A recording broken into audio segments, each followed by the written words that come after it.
I'm going to say it. Kate Hudson helped kill the rom-com. Have you seen How to Lose a Guy in 10 Days? Yikes, that one is a clunker. And we had a lot of films like that, these sort of extreme situations and these wacky premises that just don't match the rom-com. It's about boy meets girl, not all these convoluted plans that would make even Three's Company fans blush. Yes, I'm dating myself, but anytime I can mention the Regal Beagle or Three's Company, it's a good thing. I'm old, Gandalf. But now the genre has gone to the dogs, literally. Merv, which is debuting December 10th on Prime Video, follows a couple that just broke up. And of course, they don't have children, but they do have a dog. And they share joint custody of the dog. And of course, the dog's name is Merv. Now, they're sad about the split for sure, but I think Merv is as well. Or he's sick. Something's going on with Merv. He's just not right. And okay, Merv, I have something to tell you. The thing is, me and Russ broke up. You're gonna be okay. You've been a miserable drip lately. No, I haven't. Really enjoying being by myself right now. I'll see you next week. I love you, bud. Merv, are you okay? Don't want to play fetch. Don't want cuddles. Dogs are very sensitive to anything that throws their routine, like a breakup. it's a great angle for a rom-com, in part because there are a lot of couples these days, either by choice or things out of their control. They don't have any kids, and they may have a dog who becomes a childlike figure to them. And they love the dog dearly. And then when things go south and they split, what do you do then? I need to speak to my attorney. That's why this bonus hitcast features a chat with movie producer Matt Baer. Of course, he's responsible for Merv, and we talk about the film, working with dogs, and quite a bit more, especially about rom-coms. And yes, I asked Matt one of the harder-hitting questions I've thrown my guests' way in recent months, and his answer is interesting. I think Matt might have a career in politics based on the way he said, but it also seemed to come from the heart, so I'm going to give Matt a pass on that. Good guy. Appreciate what he's doing with this kind of a movie, and see what you think about his answer, because I thought it was rather funny in itself. So the movie is Merv. It's coming out December 10th on Prime Video. And of course, hope you'll check it out. But first, listen to our conversation.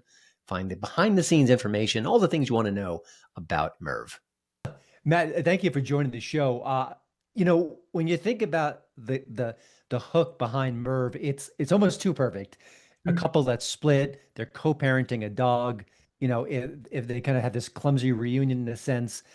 When you first heard about it, and you're a veteran producer at this point, did it immediately click to you like, oh gosh, I want to make this movie? Just tell me your first impression when you read the script or heard the pitch.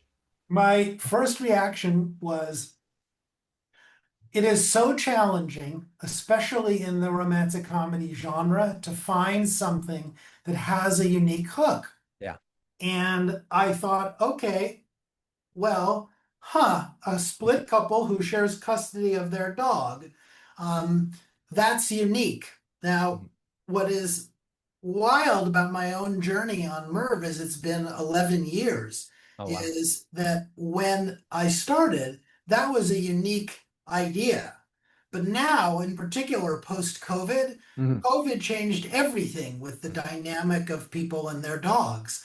And so as a result of that, the idea that people share custody of their dog is now a societal norm that I could not have even remotely dreamed of when I started this. So my initial interest was, okay, here's an A, interesting road movie, B, an interesting dynamic between a couple who is having real issues, and C, it's a different way of doing a child in the middle dynamic for a romantic comedy.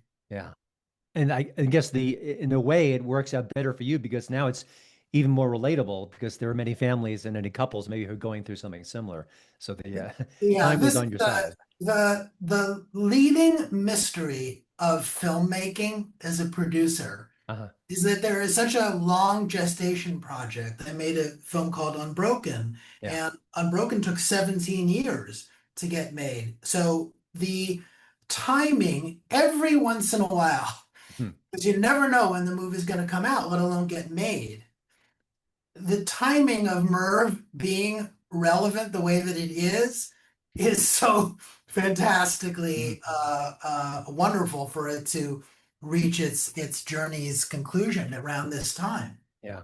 Now, you've made many films before.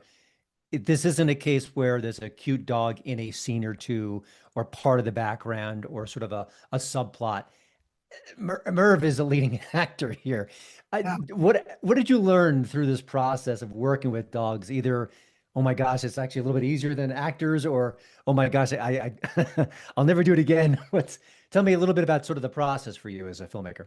I could spend literally a day Uh-huh. being interviewed about all the things that I learned about dogs because I'm the only person on the film in a senior role who does not have a dog. Oh my. So that became the running joke for me with everybody involved Uh-huh. was I'm the only one who doesn't have a dog. So there is such a profound difference between a trained movie dog Mhm. and a regularly trained dog because Gus is trained beyond comprehension. And so when you see the ability of a dog to actually hit their mark, Mhm. to be able to sit down, stand up, look like this, to be able to be trained to do a high five, the level of detail that it takes to be a dog trainer, I'm not kidding that it is at the level of like a surgeon as far as watching how the routine over and over and over again of training Wow. a dog was so the fact you can't make a movie like this without a seriously trained dog Mhm. because you would go behind schedule every single day. But mostly it was also about trying to find the right dog that everybody agreed with Mhm. choosing because there were a lot of choices. But ultimately, Gus felt like the right person, and Yeah. he is he's excellent. Now, I want to get into the chemistry of the stars in a minute because I think that's also interesting. But do you have to do either auditions with a dog and an actor to make sure that they click, or is a well-trained dog able to click with any performer? Their training is sort of set in stone. That is a great question. And the only thing that entered into that was when we were talking with our trainer, Mark. Mark had said, as far as casting, that we needed to make sure that it was somebody who liked dogs Okay. because the dog would pick up if the person doesn't like the dog. Okay. That would make making the movie impossible. So it was the first time ever that I had to ask the question of the representative and or the actor, Uh, do you like dogs? And so in the case of Zooey and Charlie, they both did, but they're both incredibly kind and open people who yeah. happen to love dogs. And as the time went on making the movie, then Gus became even more accessible to them Yeah. and they to Gus. Now, this is obviously a love story. You've got two actors, their track records speak for themselves. We know what they can do. There's nothing wrong with either, where they're good performers. But when you're a producer and you want to make sure your cast is clicking, and especially with a romantic comedy of sorts, they've got to have chemistry. And listen, as I watched it, I thought, okay, these guys, they work well together. I'm in. But I guess there's always a chance that you could have two very talented actors who don't have that chemistry. How do you how do you navigate that? I mean, I don't know whether you've had issues with it in the past, or I'm just kind of curious Yeah, how that I works as have. someone in your space. Yes, I have. Okay. And on the first movie I made. And so I started my career with that exact problem. Okay. And it was challenging. And so the truth Mhm. is that you don't really know. That's the hard truth Yeah. about this idea of on-screen chemistry. I mean, we had Charlie and Zooey meet and see So whenever you're going to cast a couple, you're going to do a test Yeah. to be able to see if you can feel, even in the way of a test, as to whether there is chemistry. And most of the time, the actors will say in the room whether they are feeling stuff. It's not, the more you do it, the easier it is to connect with whether there is the possibility of chemistry. In the case of Zoe and Charlie, since we made the movie in North Carolina, we were all away from home.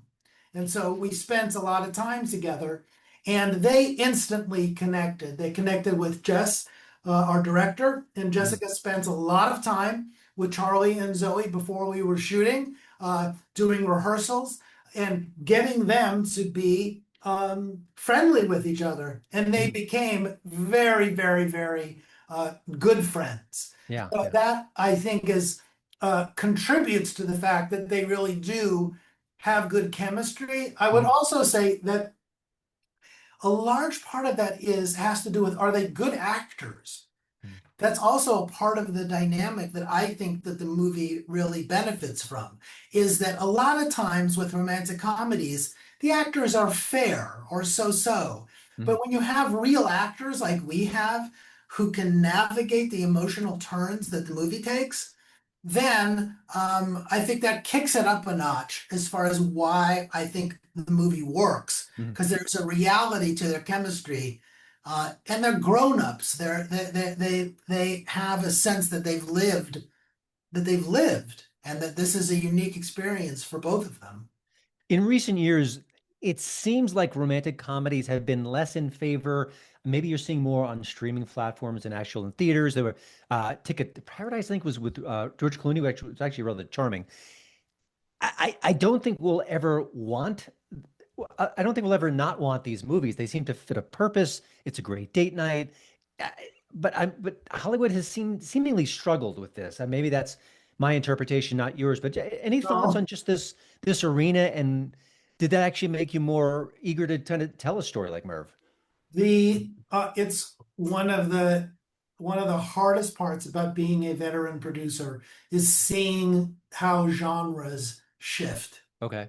And the romantic comedy is the absolutely the leading genre that has suffered as a result of streaming and theatrical being so different.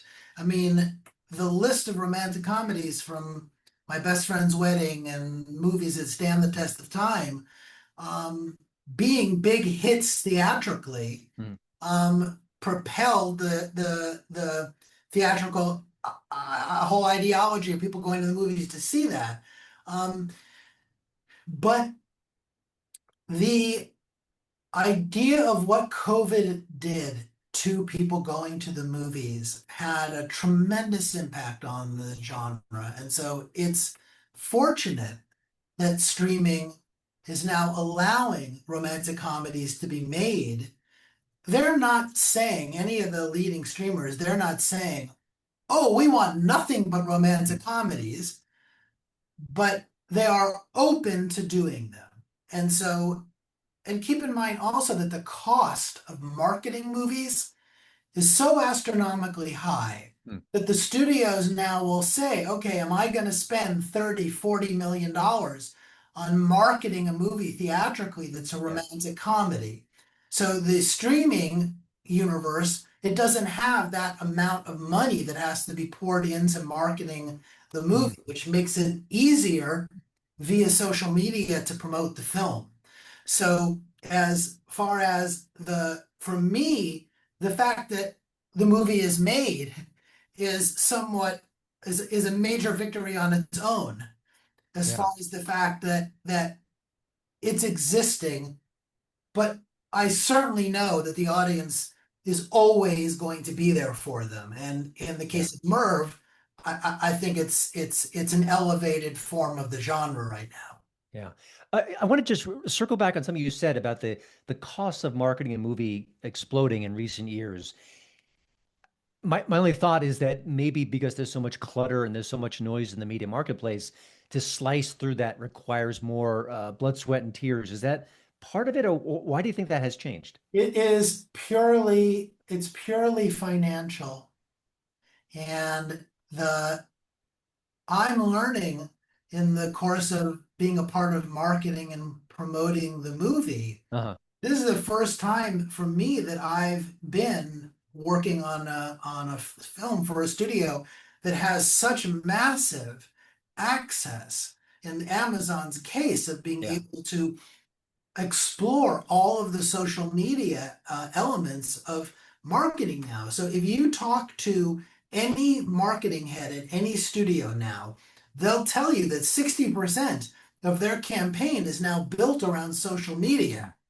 And so less television ads.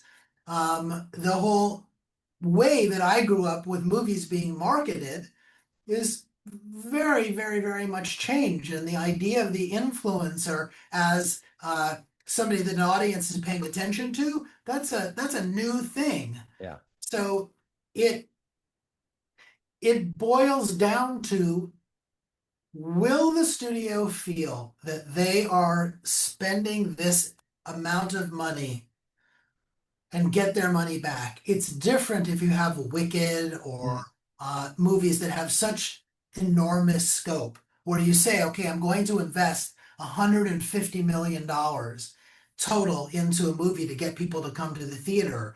And the way people are viewing going to the theater now, to the movies, is just different. Yeah. It just is different. And Netflix and Amazon and the various streamers are now the avenue for movies that do not have to cost $200 million. Yeah. So, And that's a great thing, by the way. And I think we need more movies like Merv, because they're sweet. They bring people together. It's enjoyable. And if you could just cuddle up on the couch and watch it, I love the theatrical experience, but that's not so bad itself. By the way, one last quick important question. Did making this movie make you more or less likely to break your code and actually adopt a dog? the